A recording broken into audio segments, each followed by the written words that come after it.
Hello, everyone, and welcome to the first webinar of the year. If you're new or returning here, then hello, and thank you so much for joining us. As always, I'm Ariana, the host for the FLP webinars. So this month's topic is a little bit more serious on the serious end, and unfortunately, active shooter incidents can happen anywhere, whether it's at work or a public space, or even spaces you might consider safe, like at your home or a friend's or family's place. But we hope to never be in a situation like that. But the reality is it's better to be prepared than not to be. So today we have Austin Davis joining us again, the best, to give us the knowledge and strategies you need to recognize potential threats and respond effectively to protect yourself or others. And before the webinar, he was already talking a little bit about pre-topics, what he's going to discuss today. And I was getting pumped. So I'm excited for you guys to listen to what he has to say. But there will be a Q&A at the end, so make sure to submit all your questions in the comments as we go. Also, this webinar is recorded, so you can watch later, share with your friends or family, because everyone needs to be equipped with this knowledge.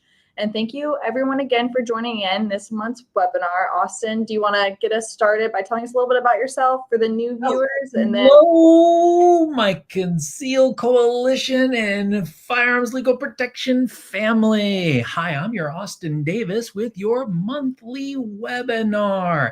In case you don't know, I'm the National Director of Training for Conceal Coalition. I also do a lot of work with Firearms Legal Protection, who protects me, my wife, my brother, and my son. Personally, wouldn't carry a gun if I didn't have that protection as a civilian. Trust me on this. I also am the owner of Virtual Tactical Academy since 2012, travel the country, and I teach judgment training in a virtual reality, hyper-realistic situation. I'm also occasionally a police officer and a police trainer.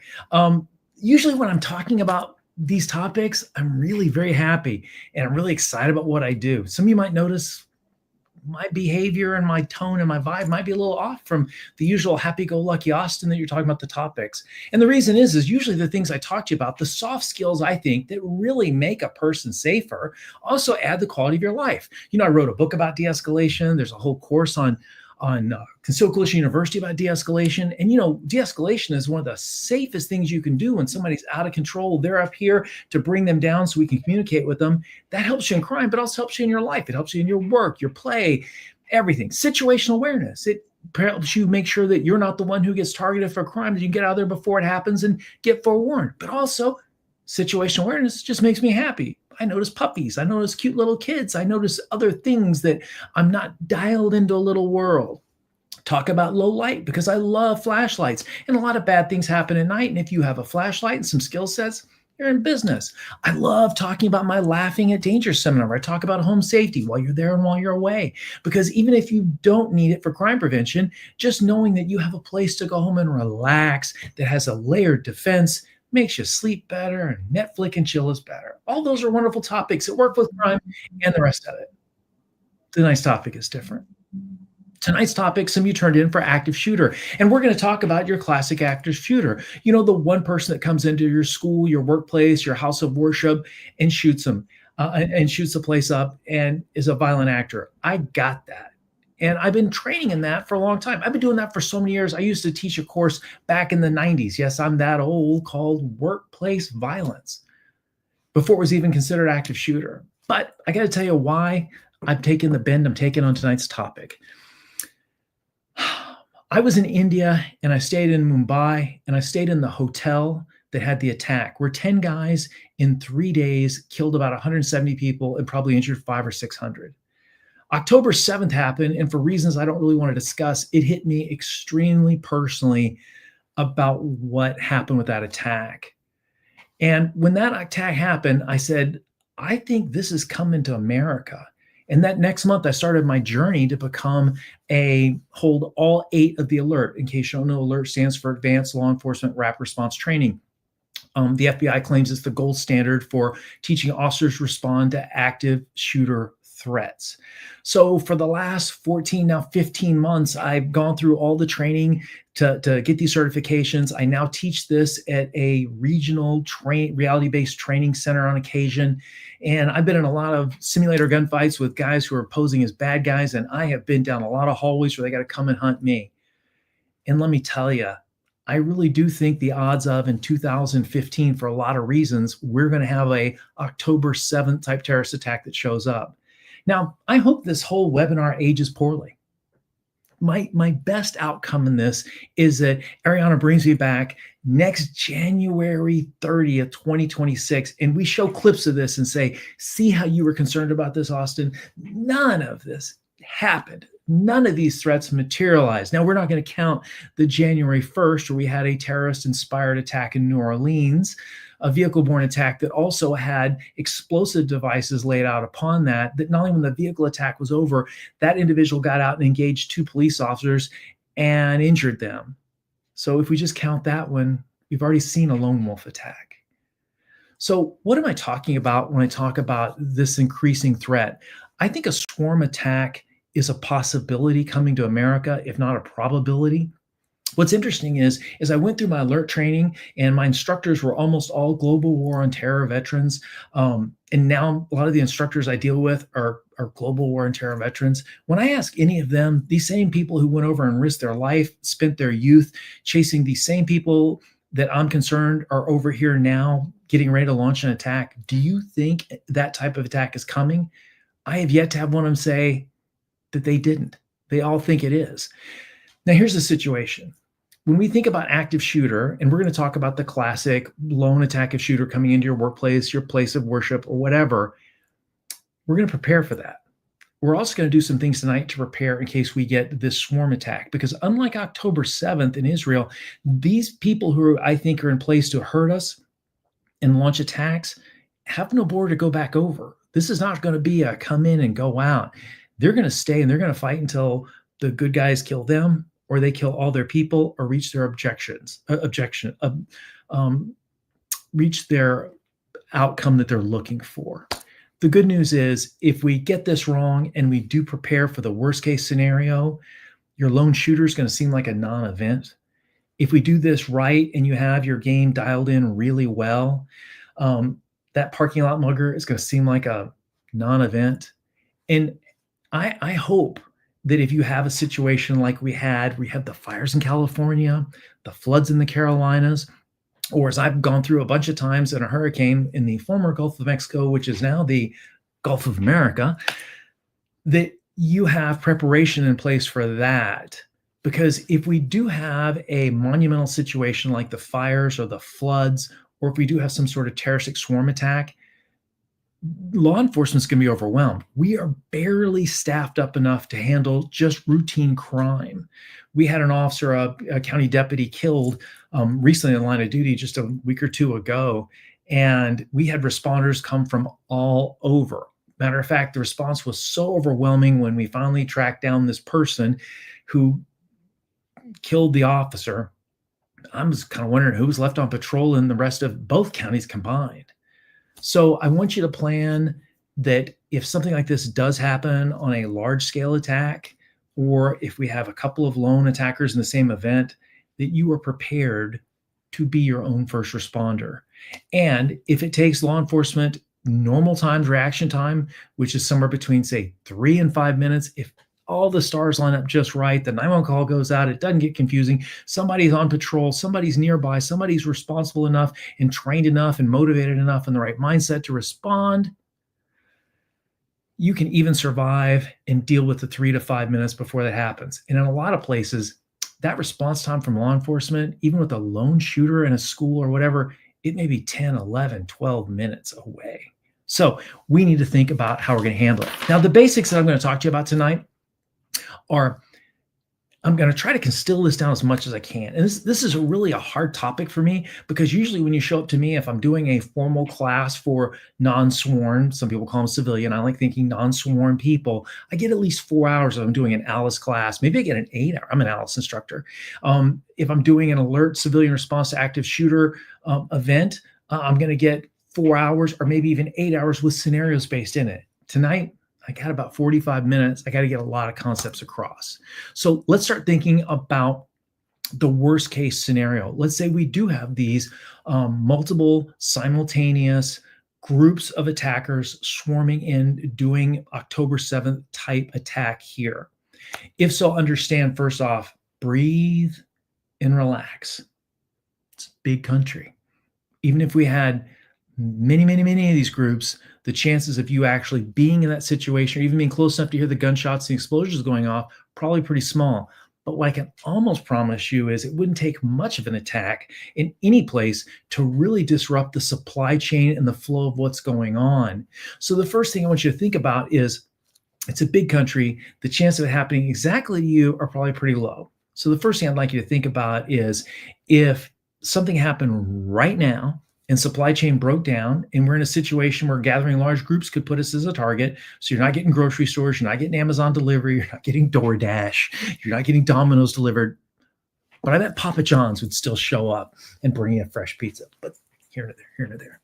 In that case, I want you to think about you have water. First off, have power, water, food, medicine, any supplies you need so that if this does happen in supply chains, we can hunker down.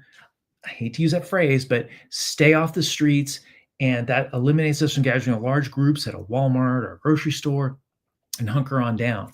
When you decide that you need to hunker down, a few things. I think you can expect the grid to go down in a situation like this. I don't have time and I don't really want to explain to you why, but we're very concerned about that in the county that I live, work, and enforce the law in. Very concerned about that. So you want to have all your devices charged on up so you can keep communication possible. Assume that your cell phone will go down just from sheer volume. But if you don't have power, that makes a lot of other things go downstream. So consider how you want to do that. Next thing is water. When it comes to water, I want you to spend $32. Go to Amazon. This is called a bob, a water bob. And what this does is it takes the bathtub in your house and turns it to 100-gallon water storage of potable water. If we do have some sort of swarm intelligent attack, and these people are brilliant, they are not stupid people. Do not underestimate your enemy. It will not pay off well. If they do take down the grid or they do take down a water treatment plant, having water on hand will really help. Now, you can store gallons of water, but that's real problematic.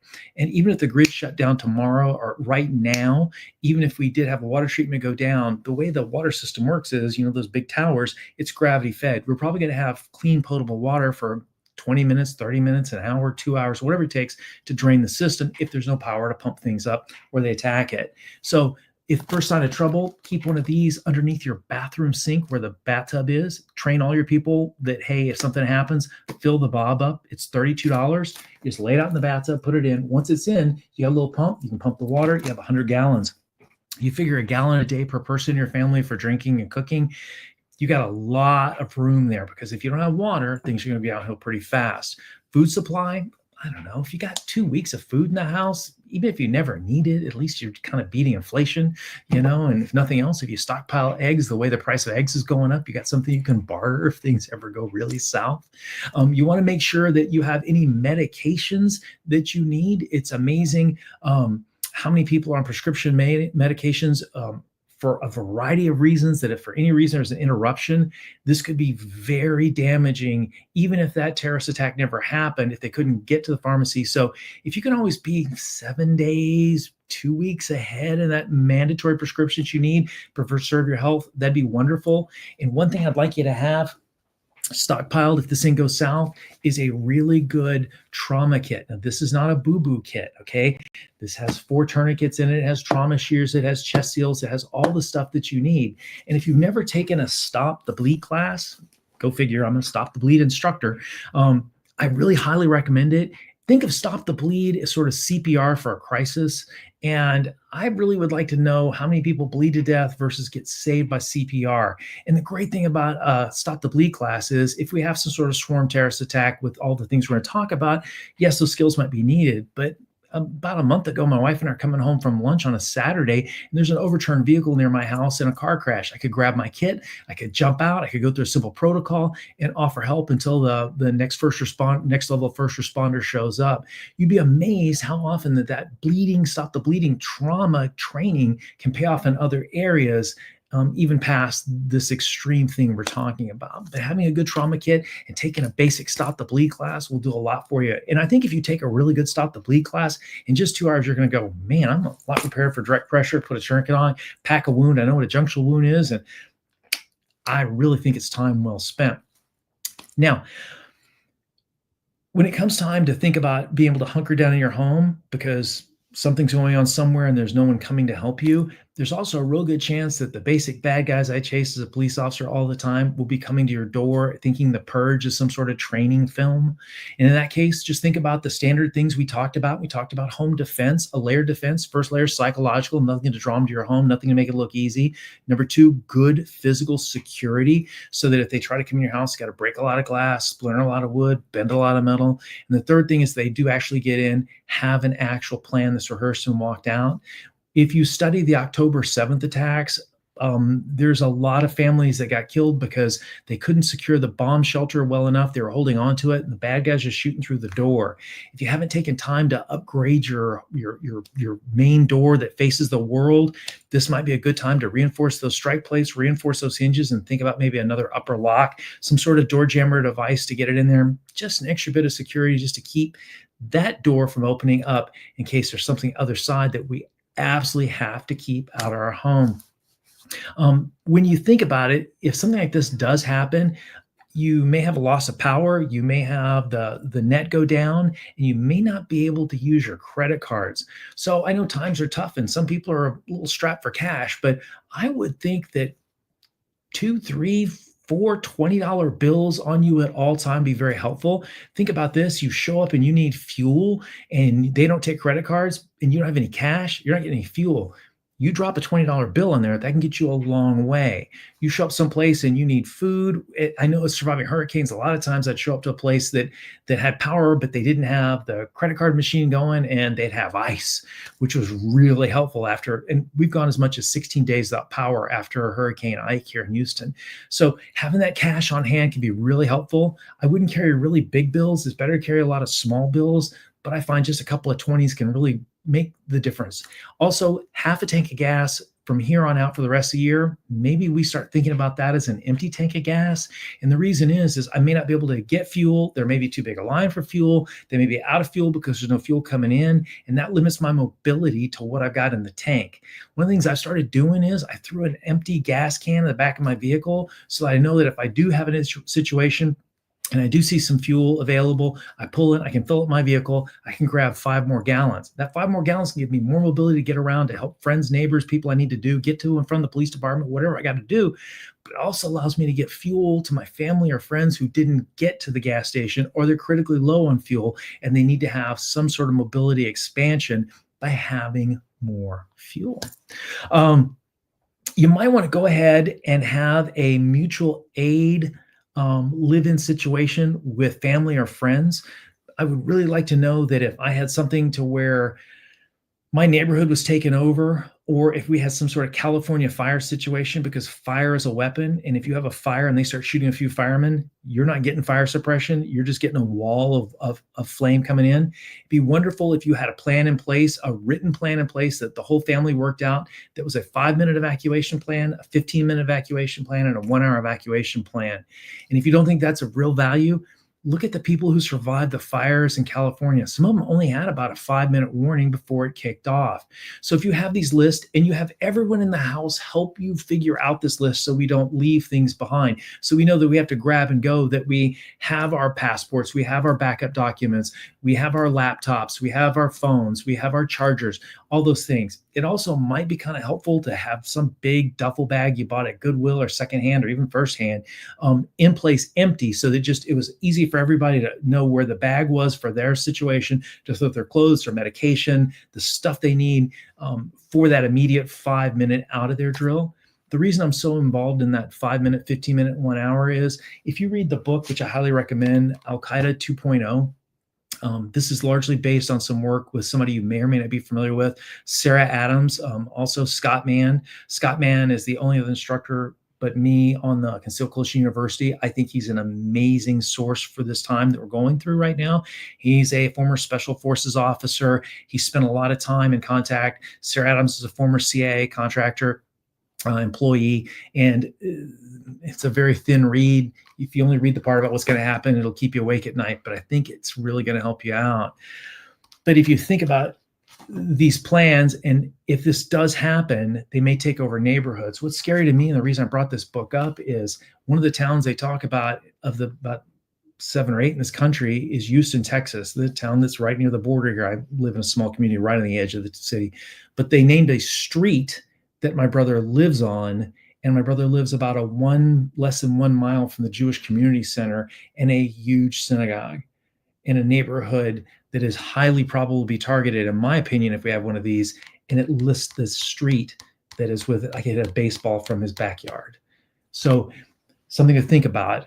And if you need to get out, be able to grab your stuff, go, and have a place to get to. And then by reciprocal agreement, if the person who hopefully has enough distance and you already have enough fuel, half a tank's an empty tank, and if not, have some fuel stored safely to be able to get to that fallback place, you already have a place to go. Because thinking about trying to get to a hotel when everybody's already there, or trying to book an Airbnb, probably not going to be the easiest thing. And you may not have internet up, you may not have cell comms, so something to think about.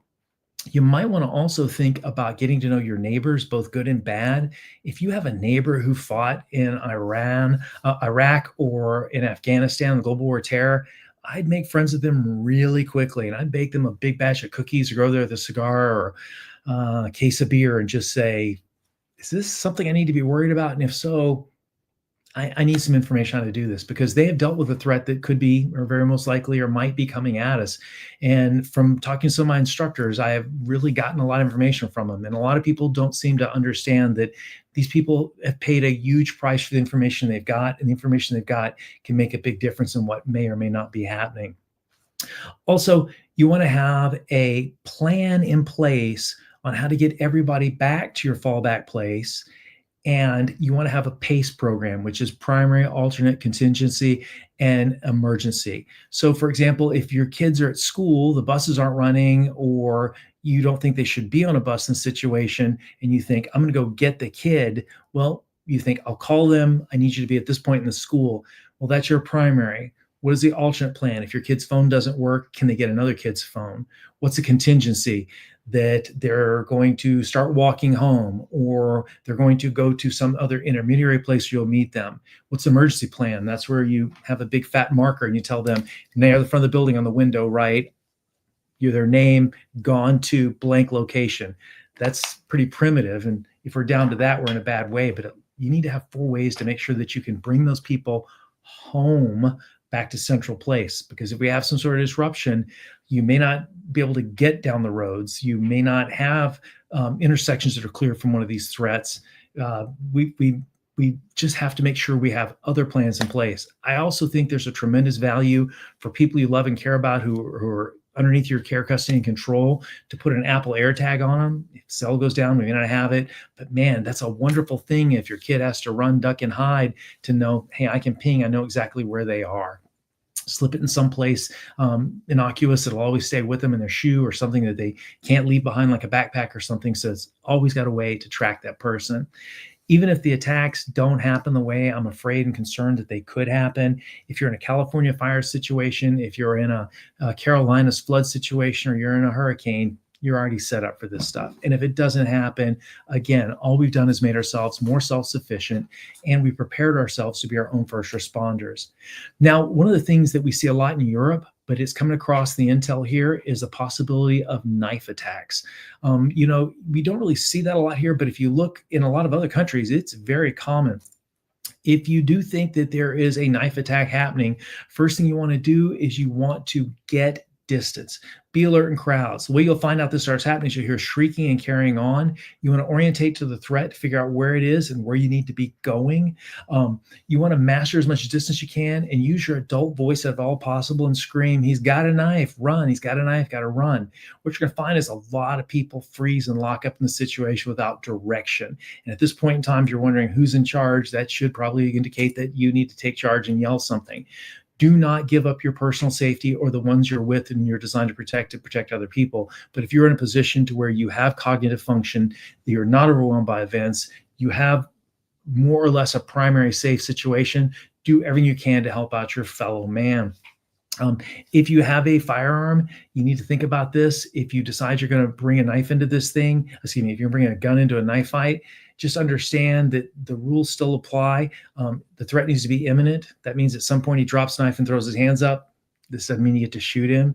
It needs to be an innocent situation. So make sure that the person who's got the knife attack is not defending against a legitimate threat. And you just took out the wrong person. One of the big fears people have as license to carry holders is you get involved in an event and you shoot the bad guy, and all of a sudden some well-intentioned law enforcement officer or non-sworn constitutional carrier, license to carry person shoots you. So be real cognizant that it's an imminent threat, that the person that you're shooting is not innocent, that your response is reasonable, that if it's at all avoidable, you do that, and that your response is proportional. If they're stabbing people and you got to shoot him, you got to shoot him. But understand in this situation that a firearm is only good for three things: one, to save human life; two, not harm innocent life; and three, is a tool of last resort. So if you decide to take this person out, be very aware of your foreground, background, what's beyond and beside the person you're trying to shoot. One of the things I'd like you to think about in this time of terrorist attack is just exactly where your wobble zone is, where you can shoot about a 6-inch paper plate on demand from the holster, under stress, in speed of life kind of time, without fail. Figure out where that is. Maybe it's 3 yards. Maybe it's 10 yards. Maybe it's 15 yards. Maybe you can dial that in at 25, guaranteed. But whatever it is, know, because once you know that, you're going to go, man, he's 25 yards away. I've only got a 10-yard shot. You're going to have to run 15 yards, plant, make your shot, do what you've got to do. But at the same time, remember, people are running, people are moving, and we need to be thinking about that.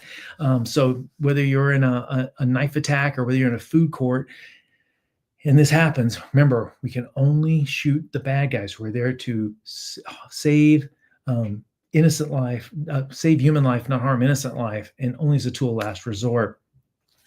The other thing about a knife attack is if you're in a non-permissive place or you decided that day you didn't need to carry your gun, it is to protect the innocent and the less mobile as best you can. The way we do that is we shield them and move them. It's really physically taking them and moving them. The problem is you have 2 or 3 people, or the person you got to move is in a wheelchair or a walker like my mom is. This can be very difficult.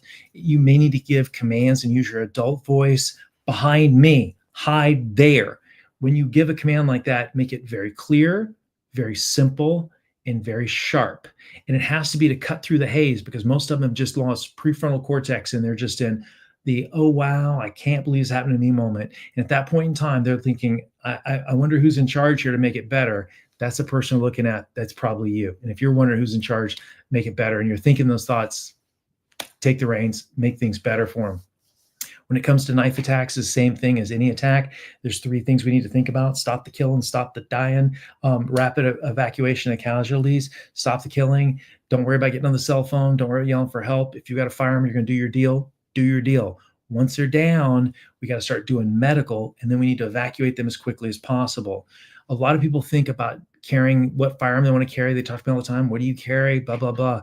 I really think that right now, if you carry a purse, a backpack, a fanny pack, sling bag, whatever, throwing a couple of tourniquets, some wound packing material, a couple of chest seals could make a world of difference. Pair of trauma shears, and if you want to share pathogens with people, a couple of gloves. If you want, we can talk about that whole process later. But these people who tell me, I got a truck gun, well, you're in the middle of the situation, you run back and grab your truck gun and start running back in. My thought is you're probably going to get shot. You run back to that truck, you come back with a bag that's got 15 tourniquets in it, a whole bunch of chest seal material, things to pack a wound and cinch it down, some pressure bandages. That's really what's going to save a life in this situation. So the next thing I want to talk to you about is vehicle ambush attacks. When this New Orleans attack happened, I was in Italy. And the thing about it, that when I first heard it was an electric vehicle, I remember thinking, why is it sticking in my brain? Electric vehicle. It's like, I couldn't think of a more, because he came from Texas. So I'm thinking they had to stop and plug this thing in. I'm not an electric vehicle fan. I drive a Jeep Gladiator, for goodness sake, but I just couldn't understand it. And then all of a sudden it hit me like in a flash. And that was, oh yeah, there's no engine noise. Oh yeah, it's got it was an electric vehicle, it's my understanding. It's a pickup truck. It's huge. It's got all that extra battery weight. It's just a rolling momentum. The thing you understand about these vehicle attacks are, one is we want to make sure we don't get hurt in the attack. But once a vehicle crashes out or stops, it doesn't mean the attack's over. In the New Orleans attack, it's my understanding, not only did the vehicle stop finally, when he gets out, he engages 2 police officers, injures both of them, and then he's finally his birthdays are turned off and the situation ended. The thing you understand about vehicle attacks is we have to understand that when you're walking along, every once in a while, just kind of play a what if game. If I had a vehicle attack right now, where would I want to go? Well, first off, the most natural reaction is to run away from the vehicle. It's really hard to outrun a vehicle trying to run you down if you run in a straight line on the path of travel or potential arc of travel of the vehicle. So we want to run perpendicular to the right. Small spaces are your friends. And we want to get behind something that's pretty solid so they can't ram on through it when they hit it. But anything that slows them down or hides your form so they can go find more popular populous areas to get more victims. They're looking for crowds of people. So if you can separate yourself away from those people, that could possibly help. But again, do not think just because the vehicle stopped in a vehicle attack, it's over. I think we're going to see a lot more instances like this where there was secondary and third attacks that come on after the first. So help the injured as best you can and be prepared to provide as much details as possible. Police. What's interesting is when I talk about the value of being a good witness, I get a lot of people going, well, why is that? People are on their cell phones and we've got all kinds of door cameras and security. There's a whole lot of things that police are going to need from you as a witness about what was seen, what was heard, what was smelling, what we were thinking that cannot be picked up by cameras that need to be from the people. So if you can pick up any information you think might be helpful, make sure you turn that over to the police. Bomb threats. When we think about bomb threats, we may not understand exactly what I'm talking about. It is my understanding there is a difficult and not impossible to detect suicide vests that could be coming into play in this country and soon in recent times coming forward as a potential threat. The problem with a suicide activated bomb threat that's invisible, our metal detectors, our dogs, our facilities can't see that until they're inside of it. And I would think if you have one suicide bomber, there's a good chance you're going to have another one following on. Or if you see one improvised explosive device that was left behind, they may have left behind others so that after the first wave goes off, non-sworn, sworn personnel come on in to help, EMTs, first responders, then you have the second or third effect. So when it comes in, expect more than one just because one went off. When it comes to bomb strategies for non-sworn, normal people like you and me, there's really only two strategies: bomb go, bomb stay. Bomb go, bomb stay. Bomb stay means I'm in a situation where I cannot run this thing. And if so, and you think it's going to go off, or one has gone off and you weren't affected by it and you see potential for another one, at that point in time, some thoughts are you might want to get as flat as you can, face down, turn your head away from the potential threat that you think is most likely sources coming from, directions coming from, open your mouth and try to protect as much of your head or your vital areas as you can. Bomb go. If you see an explosion happen, or you think another one's going to go off, or you think the initial is going to go off, the blast force goes in a straight line. So if you can find a place to put between you and that direct line blast force, like think about you're near a building and you go inside of it, blast force can take it. If you're in a hallway and you pop in a room, the blast force, it will sort of feed off in there, but the main thrust of it is the straight line attack. So if it's bomb go, it's grab your people, skedaddle, don't hesitate, keep moving. If you get a choice to go behind something, you want to go behind something as solid as possible, be very cautious about going behind or stopping behind something that's frangible.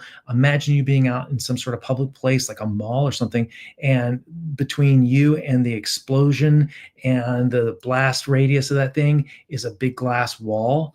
That would turn into fragmental materials and could be a bigger issue. If it's bomb go or bomb stay, remember, just because one went off doesn't mean more don't happen. So what do we do about this thing? Stop the killing.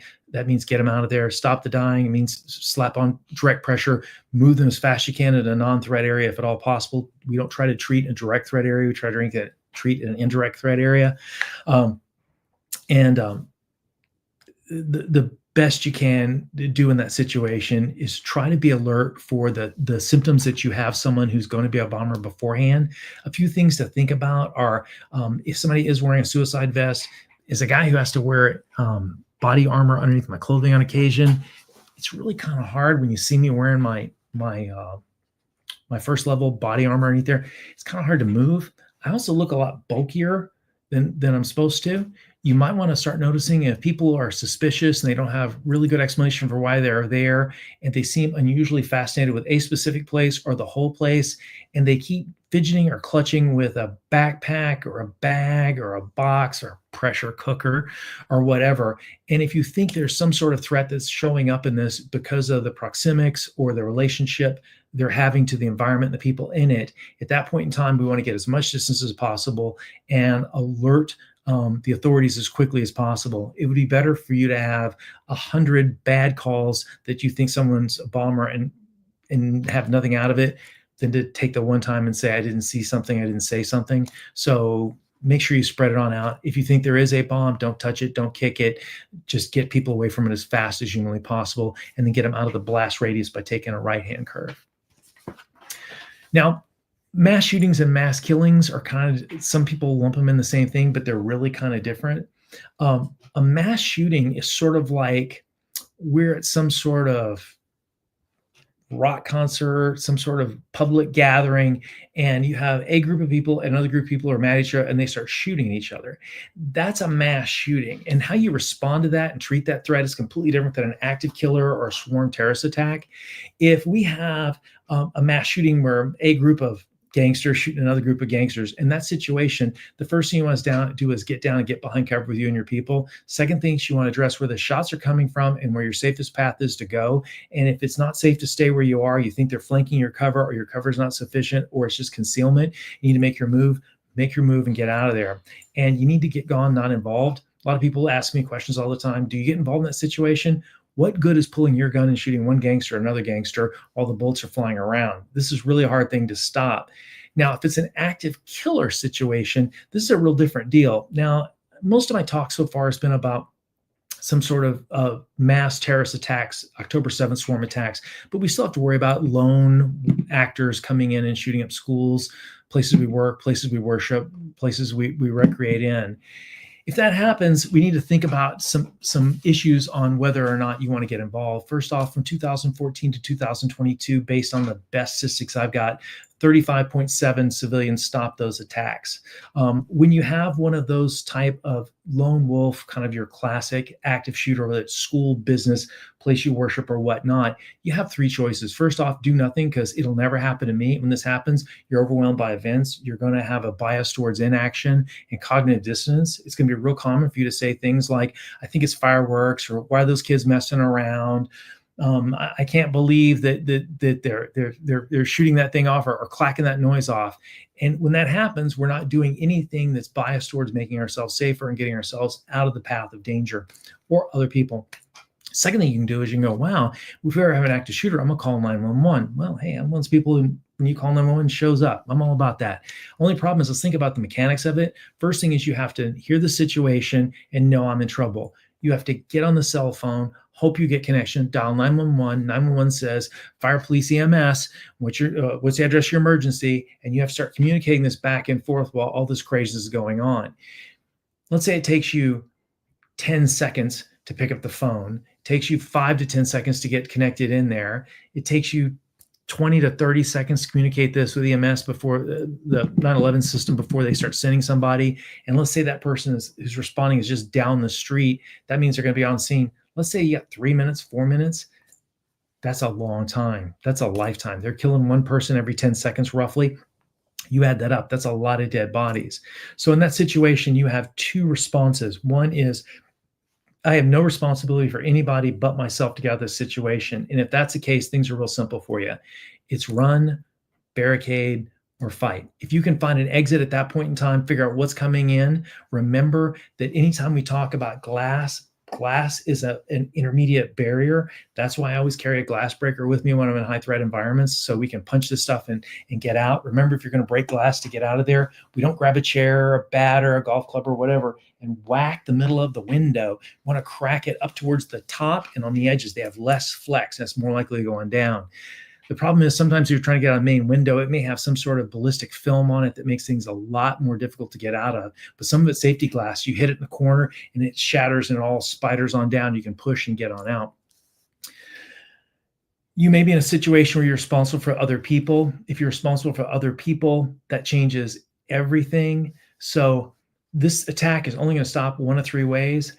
When the attacker runs out of victims, when the attacker runs out of ammo, the attacker runs out of mental steam. Sometimes we have these school shootings where they still have ammo, they still got victims left. They just sort of had enough and they drift on off, or they find any resistance. When you look at the studies, a lot of these attackers will go ahead and turn off their own birthdays when they're faced with even moderate amounts of resistance, much less an armed civilian or a first responder coming on them. So again, if you decide you're going to use a gun for this situation, a couple things to think about.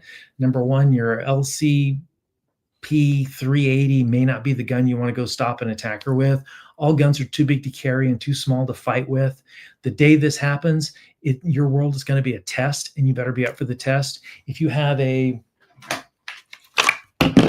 carry safe gun, if you carry a full-size gun into this world, make sure your battery is always fresh. If you need a light because you think this is going to help you, I have one because I'm law enforcement and I got things I got to do with a light. Make sure you got fresh batteries in it. I shoot a compensated pistol. The reason is that it keeps a red dot in there. It also allows me to shoot longer, more accurate shots. The problem is when that day comes, it's not the day to go. Where do I have my zero? What's the hold for 75 yards, 80 yards? And if you don't have that capability at a man-sized target at that, where's your wobble zone where you know you need to run on into this?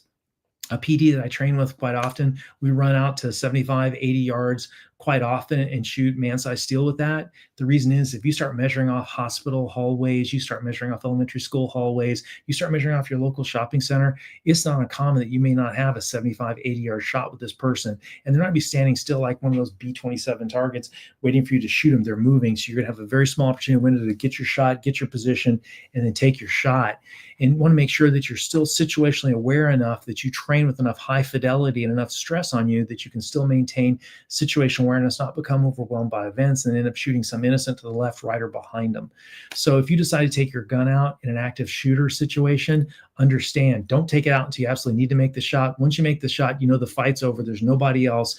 Threats are over. Holster the gun, conceal it back, hide the gun, put it out underneath the trash can or something, because they're getting a call out that there's somebody with a gun shooting people. And if they show up and you got a gun in your hand, this is going to be a real bad thing. It's something to really think about. So make sure you have enough gun, make sure that your gun is clean, lubricated, that it is something that you're familiar with intimately, that you don't have to think about any of the controls. This all runs background so that your draw, your aim, your shooting, you're not shooting, you're stopping shooting, you're starting shooting, all runs in the procedural part of human memory so that you can function on the higher parts of solving the problem. And it's about seeing the threat, science of shot, and then focusing in on that part of the body that you get sort of gaze action coupling and put the rounds exactly where you need. Because it's amazing when I'm doing the alert training, I got Sims gunfights with these officers, how often they shoot my hand, because that's what they're looking for is the hands. And shooting their hand may solve your problem, but it's not as much as punching their ticket, and assume that if they're doing this stuff, they may have body armor on. And if the thoracic hits aren't doing it, you're going to have to take a headshot, and it's going to take more precision, take more stability, and you need to know where your limitations on that are. So in close, I hope this is all for naught. I hope you bring me back. I hope you bring me back January 30th, 2026, and we go, this was the most peaceful golden era in the United States history. That violent crime went down, that we didn't have any kind of internal, external threat that was going to cause some sort of mass terrorist attack, swarm attacks, that this October 7th thing was something they did one time and it wasn't training for anything bigger, that the same people that did what they did to October 7 have no beef with America and American people, that we don't have clear intelligence and signaling that this may be a threat we're coming into. But if it is, I hope you prepared as well as you could. You got your mind right about you may have to do a lot of things to keep your family safe. If you really spend time studying the October 7 attacks, these people did things to other humans that is really quite indescribable and beyond what most people would consider even possible human actions towards other humans. And if that case happens, we can't depend on law enforcement because there's not enough of us right now. We're going to be overwhelmed by events. We're going to be locked up. I assure you our radios aren't going to work. We may be in a situation without power. So we need to hope for the best, plan for the worst, and hopefully everything takes care of itself. And remember, as I like to end every seminar, a warrior when needed.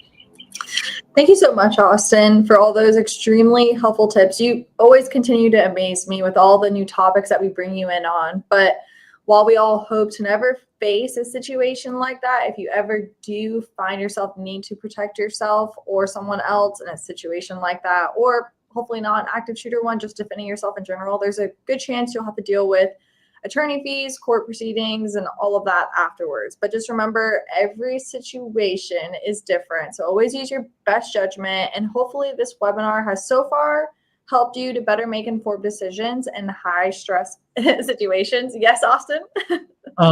Question from the back of the room. Do you think even in a terrorist attack, if you use your gun, once things all get sorted out, there's not going to be somebody who was in the mall, the house of worship, or the hospital who's going to go, oh my gosh, I need to sue that person that pulled out the gun? And I know that may sound like the dumbest thing you have ever heard, but I cannot imagine a situation where somebody doesn't show up and want to sue me for something. Mm-hmm. So I don't care if it's a terrorist attack or not. I need my FLP lawyer on the other end of my phone. Oh, yeah, definitely. Love that little plug there. And I'm going to insert another one. But we have a whole bunch of pre-submitted questions we'll go through in just a moment. But before we get into the Q&A, also, anybody else that has questions, make sure to submit them in the comments. But I want to take a moment to quickly explain what Austin was just mentioning as well about how Firearms Legal Protection can be there to help support you in critical moments like this after the fact. So you don't have to worry about the aftermath, but you can worry about protecting yourself. Firearms Legal Protection offers several different memberships to whoever is interested in signing up for legal protection. These plans are divided into individual plans and a family plan, which some benefits and pricing vary state by state. For the purposes of this webinar, we will look at our most common plans and benefits that are available in most states. The individual basic plan includes protection in your state of residence. It also includes an uncapped payment of attorney fees for defense of criminal and civil cases. Firearms Legal Protection memberships also extend to all legal weapons, including non-lethal weapons. With the individual basic plan, you also have Defense of Extreme Risk Protection Orders, also known as red flag laws. All plans have access to the 24/7 emergency attorney answered hotline, so no matter a time an incident may occur, you can count on our hotline and an attorney will pick up for immediate attorney-client privileges. You also have access to the MyFLP mobile app and one of our recently added benefits, expungement of criminal record on non-conviction incidents. Members of all plans also receive access to digital content and special discounts. The next step up is the individual premium plan. This plan has nationwide coverage and also includes all the benefits just mentioned and payment of bail bond premium, payment of expert witness and investigator fees if either are needed in your case. There's also coordination of counseling support, payment of lost wages if you are out of work during trial, and a list of other benefits. We also have the family premium plan to choose from for those who want the same protection also applied to their family. For just a little bit more, you get all the benefits that were just mentioned applied to your spouse and all minor children. If you want more information over these benefits, then check out our Instagram or Facebook page for uploaded explained benefit videos. Remember, if you, friends, or family are not already protected by Firearms Legal Protection, please click the link below for a special discount we offer our webinar viewers. Now, let's get back to today's webinar.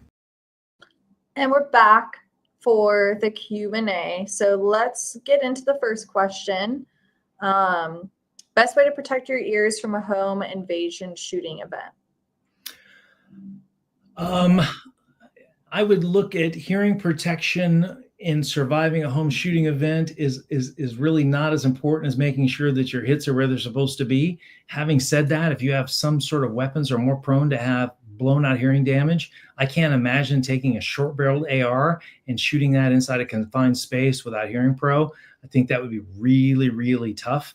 A lot of people now are into putting suppressors on their home defense gun, which adds length to it. It also has legal complication. If you're in a shooting with a Class 3 firearm, look that up. If you don't have FLP and you have a suppressor on a defensive gun, this is going to add a layer of complexity. It's going to take it. I'm not saying it's going to take you out of this thing, but it's definitely gonna be something you have to think about. I'm not too worried about that, again, unless you make a poor choice.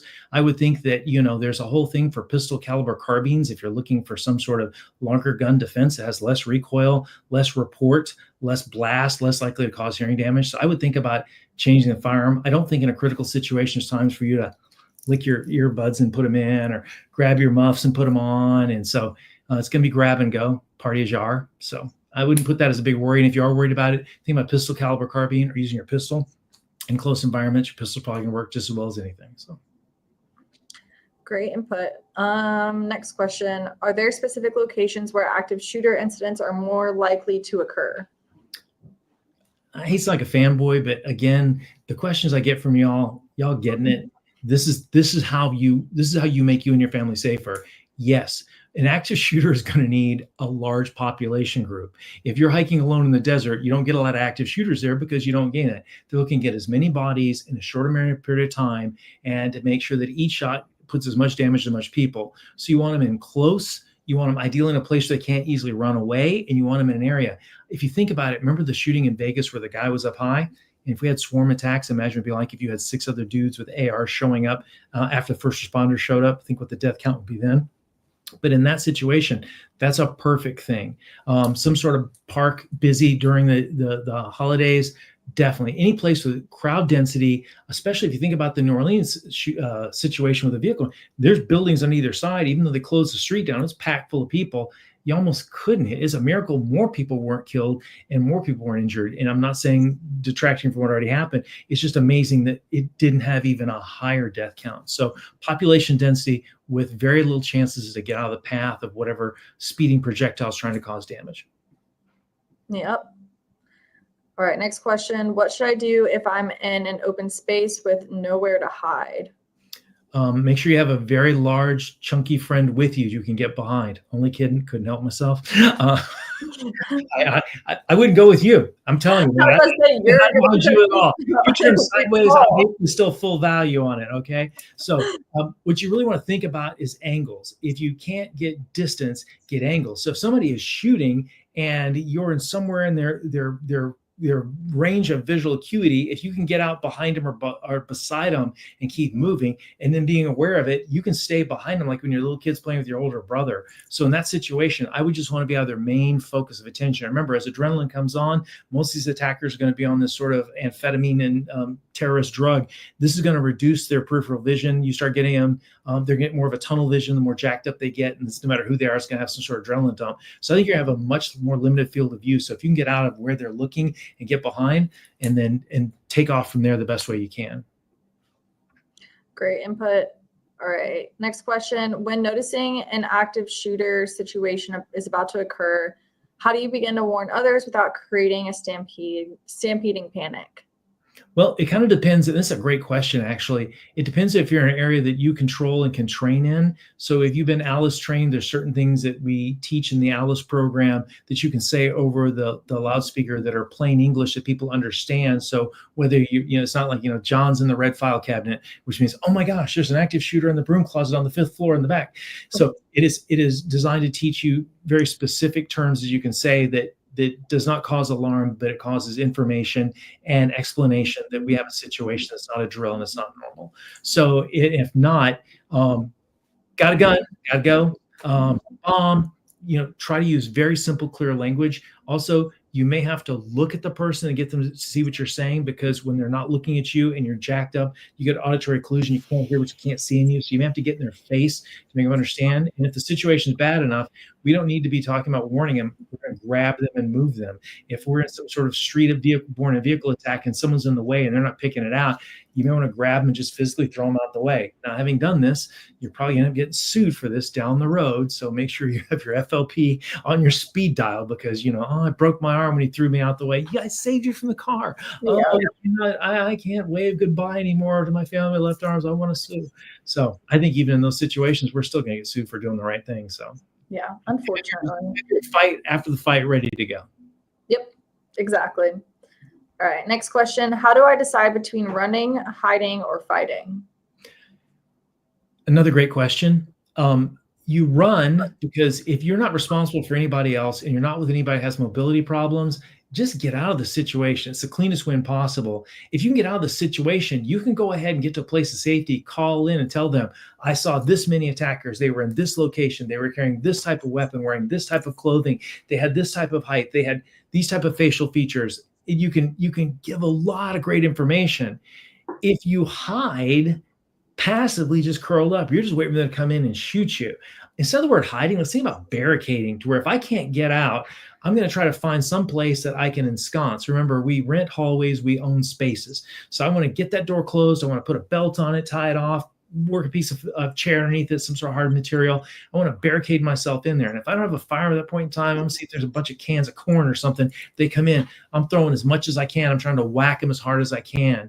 And in that situation, that's fighting back. Now, if you have a firearm, that's okay. But remember, this is the test day. It's not time for you to be shooting range ammo. It's not time for you to figure out that expensive defensive ammo may have a different point of aim, point of impact, that suddenly when you shoot that defensive ammo, your compromised normal grip with range ammo is not a problem. Starts bounce the gun in around your hand. You haven't trained in a realistic high fidelity event, and all of a sudden you're overwhelmed by events, and now you're just blazing away, spraying and praying. So you decide between running, hiding, and fighting, depending on what the situation calls for, and just prioritize it. If you can, get out. If not, barricade. If you can barricade and then they come into an area of vulnerability and you can just ambush them at that point in time, it sure makes your shooting problem a lot simpler, because if he comes in with a rifle and he doesn't, I'm not convinced he's not a police officer or somebody else I work with, they're right there. This makes things a whole lot easier to solve your problem. Great question. Great answer. Should I confront someone I suspect is preparing for an attack? I don't think that's a positive outcome-based approach. In that case, I would back off and try to find somebody responsible to share this information or suspicion with to the next thing. Also, if you did approach someone you think is preparing for an attack and you decide, I'm going to shoot him before he starts shooting us, and have the weapon out, I don't even know if FLP can fix that. So, there's that fine line. At that point in time, you have suspicions.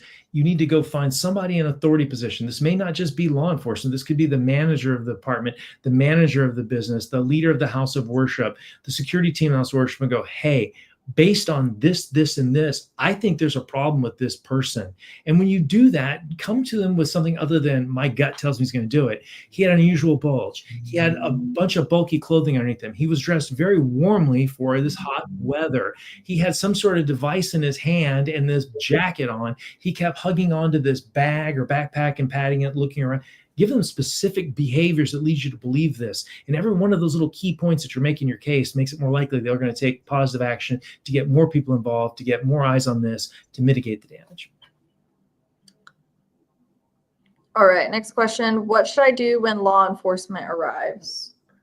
Oh, I love this question. First off, do not have a gun in your hand, because they got a call that there's been a shooting and you are a good person citizen walking around with your gun in your hand, holding along in a hallway, protecting a bunch of kids in a room.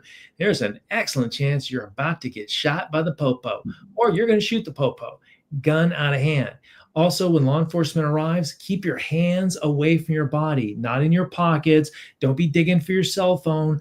I need your hands away from your body, and I would prefer empty hands, because that cell phone to that person all jacked up who shows up. And I don't know if we got somebody on the first day. I don't know if we got somebody who's a vertical retiree on his 47th year who just got huff and puff coming down the hall. Or I don't know if you've got, SEAL Team 6 answer to law enforcement. I don't know what's going on, but I do know this: hands up, away from the body, and not moving them. Very still. Movement's hard for them all to track. If we're all sitting here going, oh my God, oh my God. Also, when law enforcement shows up, if you can give them any intelligence of what's going on, he's down that hall, he's wearing a green shirt, and he's wearing khaki pants, and he's got a long gun and a backpack. You can tell them to give them in. And when that happens, try to be as brief as possible. It's like we tell my baby officers when we teach them, to my PPOs, my probational police officers, when field training officers teach them, it's the microphone is pushed to talk, not pushed to think, and be brief and be gone. So just get what you need to get that officer. They got a bunch of stuff. They don't hear your life story. I was involved with somebody today, and they were telling me the story. I'm just thinking, I just need the information. I've got other things to do. But it was like, and then when I was 7, we had stuff. Let's go on with the ramble. All right, next question. If I have a concealed carry permit, should I engage an active shooter? That goes back to what we talked about earlier. Are you responsible for other people, or is this one of those things that you're just going to use your gun if somebody gets in your way on your way out of the exit? Are you in a situation to where you're hunkered down and it's not a may I, should I, it's a must I shoot this person, or they're going to shoot me and the people I'm with, and I take that responsibility? if you do that, you want to think the Eli Dickens rule, which means think about every round counting. Think about bracing the pistol if you need to get a more accurate shot. Be careful of people running back and forth because you're still responsible for shooting innocent people in active shooter. The point is to stop the killing, stop the dying, quick evacuation of facility. And if you're adding bullets to people's bodies, this is not helping the situation. The other thing too is I'd like you to go ahead and spend some time with a cigar, a Diet Coke, a cup of coffee, a glass of wine, a can of beer, in a quiet place. Leave your phone away. After about 5-10 minutes when you're chill, start to imagine yourself in the situation and figure out, are you the type of person that's going to step up and do this? Are you willing to carry a gun big enough to solve this problem? What is your area of responsibility and your area of competence with the firearm? What's your performance envelope? What's your area of responsibility with your response from the gun? So these are all decisions to be made beforehand. And then you're in a situation when you ask this question, if you have a concealed permit, it's can I, meaning can you make the shot? Should I and must I? So those are 3 different questions. And remember, guns got to be out of the hand when LE shows up. Or if somebody else, good guy, hears a gun, they come in and shoot you. So, yeah, exactly. It's a good question. It's one we should be asking more often, and it's one we should probably almost spend a whole webinar on, just about the can I, should I, must I. I will write that down. You always give me ideas during the webinars. I'm like, what I'd like to do next month, if it's okay with you and it's okay with the audience, if so, write in, okay? Let's do a basic sort of condensed version of my Stop the Bleed class. I really think that if you learn how to use direct pressure, properly apply a tourniquet, and pack a junctional wound, a compressible wound, I really think that opens it up. It's not as good as coming to one of my 2-hour classes where you do a basic Stop the Bleed or my 4-hour Beyond the Bleeding class. But I think I can teach you a whole lot in about 45 minutes to give you a really good start. If you all would just decide, set on motion, if you would just order some training tourniquets, the blue training tourniquets, then we can sit here and have this discussion while you sit there and learn to put it on one-handed by your arms and then one-handed on your legs. And really I think you're, and then you'll have yourself a little home-built kit that you take everywhere you go that no matter whether it's a chainsaw injury, a car crash, or some sort of active shooter situation, you'll do more to save a life by having medical training and equipment with you and a treatment protocol than you having a firearm. It's just because once we put the killer down, we got to stop the dying, and that is patching bullet holes. And if we carry things that put holes in people, we should be really deeply invested in learning how to patch holes in people. Yeah, you're right. We can definitely work that topic in. We can probably do that even next month because it would be a good follow-up to this topic as well, but we'll talk about it. That's a good idea. All right, last question of the night before we get out of here. What steps should I take to prepare my family for these types of emergencies? I think it's really important to talk to your families and find out. Every family is so different in what they need. If you've got a little infant, that's very different than if you've got a 14 or 15-year-old teenager. That's very different if your family is your elderly parents in the house and little kids and, 1 or 2 parental types in there. So you have to sit down and think, what are my risks? What are my responsibilities? And where's my vulnerabilities? One of my big worries about vulnerabilities is if you have kids and something like this goes off, where's the rally point? Where am I going to meet them? What if my kid gets separated from the group and is off? There's so many things. So we have to have a plan on what we do to get everybody back to the meeting place. Again, primary, alternate, contingency, and emergency. There should be 4 ways that if the cell phone goes down, we have 3 other ways to find some way of knowing that, hey, they're not there, they moved. And that just takes thought. And the great thing about this is it works for all kinds of different calamities. And, if you really want to be safer, it's just scenario based. If something happened out and start thinking the logical steps, and you'll be in business. Like half a tank is an empty tank. If you have to carry an empty gas can, there's no risk in that. If you need gas, boom, I can put 5 gallons in, I can give it to my neighbor or whatever. All those things we talked about, just start wargaming those things out, scenario base them, and work them out. Remember, all this stuff also works for fire. It works for earthquake. It works for hurricanes. And if we don't need it for terrorism, it'll still come in handy. And if not, you're just going to sleep better knowing you and your family have a plan for these types of emergencies. Exactly. All right. Before I outro us for tonight's webinar, do you have any last remarks or things you want to let our viewers know? Guys, I'm really sorry this topic probably had less than my usual happy face on it. But again, I really like talking about situational awareness. I love talking about de-escalation. I love talking about home security. This is a threat I'm concerned about. And again, I've said it a couple of times tonight, but I'd like to finish with this. I hope we look back at this in January 30th, 2026 and go, dude, you had read the the whole roadmap wrong. This didn't happen. Nothing would make me happier than to be wrong about this prediction. I am not going to find any joy if my prediction's right. But if it does happen, we need to hope for the best, plan for the worst, and ideally everything will take care of itself. And if you forget everything in a crisis, just remember this: breathe and just ask yourself one question. What's important now? What's the most important thing now? What do I need to do right now? Don't think 20 moves, just what's my next move? And if you can remember, in time of crisis, we have to breathe because we tend to go, oh, and that'll make things easier. And just think, what's important now? What's my next important move? Then what's my next important move? Bring your timeline in, work the problem carefully, breathe, what's important now. That is absolutely great thing to end on. And everyone, I'm going to wrap this up as well. If you do have any additional questions, would like to join some of Austin's Conceal Coalition courses and training that he kind of mentioned sporadically throughout the webinar, just email marketing@firearmslegal.com and I will get you all the information you need. Or if you just have questions in general about the topic or FLP or your membership, whatever it is, I'm here to help. Or the link to that. Amazon link to Amazon, $32. Trust me, it makes a wonderful, thoughtful gift. Just have them put it in the cabinet in the place where the bathroom is and tell everybody how to fill it if they ever need it. Absolutely. And that too. Yep. But thank you all again for joining this month's webinar. Remember, click the links in the caption below to get signed up and get protected at a discounted rate if you have not already been protected by Firearms Legal Protection. There's also a link just to let us know what you would like to see in all of our future webinars. And just let you know, we are live on Facebook and YouTube. So just subscribe to our page and you'll get notifications for webinars in the future. But thanks again, everyone, for joining tonight. And thank you so much, Austin, for teaching us again tonight. We'll have you on again and again and again. But we will all see you. My pleasure. Let's see if we can talk about first one. But again, anybody, you can have any topic you want. All you have to do is talk to her, send her an email. I'll make it happen. I spend 2-3 days getting ready for one of these things. Whatever you want, I'll dig as deep as you want. And trust me, the next topic, I'm going to be a lot funnier and happier. Yes, absolutely. But we will all see you next month. And as always, have a great rest of your night. Remember, protect yourself. We'll protect you. Night, everyone.